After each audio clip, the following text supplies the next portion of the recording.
भजन संहिता 32। क्या ही धन्य है वह जिसका अपराध क्षमा किया गया और जिसका पाप ढांपा गया हो।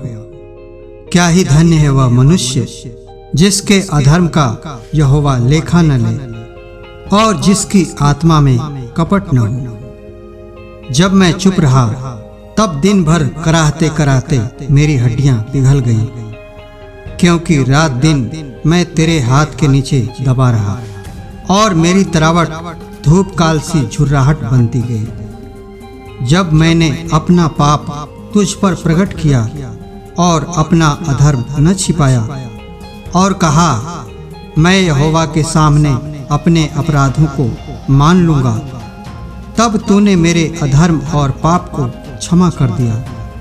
इस कारण हर एक भक्त तुझसे ऐसे समय में प्रार्थना करे जबकि तू मिल सकता है। निश्चय जब जल की बड़ी बाढ़ आए तो भी उस भक्त के पास न पहुंचेगी। तू मेरे छिपने का स्थान है, तू संकट से मेरी रक्षा करेगा। तू मुझे चारों ओर से छुटकारे के गीतों से घेर लेगा। मैं तुझे बुद्धि दूंगा और जिस मार्ग में तुझे चलना होगा उसमें तेरी अगुवाई करूंगा। मैं तुझ पर कृपा दृष्टि रखूंगा और सम्मति दिया करूंगा। तुम घोड़े और खच्चर के समान न बनो जो समझ नहीं रखते। उनकी उमंग लगाम और रास से रोकनी पड़ती है, नहीं तो वे तेरे वश में नहीं आने के। दुष्ट को तो बहुत पीड़ा होगी, परंतु जो यहोवा पर भरोसा रखता है वह करुणा से घिरा रहेगा। हे धर्मियों, यहोवा के कारण आनंदित और मगन हो, और हे सब सीधे मन वालों, आनंद से जय जयकार करो। यिर्मयाह अध्याय 10 वचन 12 से 16 तक। स्तुति का गीत।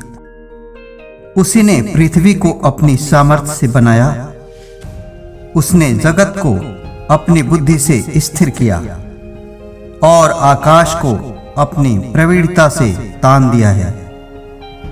जब वह बोलता है तब आकाश में जल का बड़ा शब्द होता है और पृथ्वी की छोर से वह कोहरे को उठाता है। वह वर्षा के लिए बिजली चमकाता और अपने भंडार में से पवन चलाता है।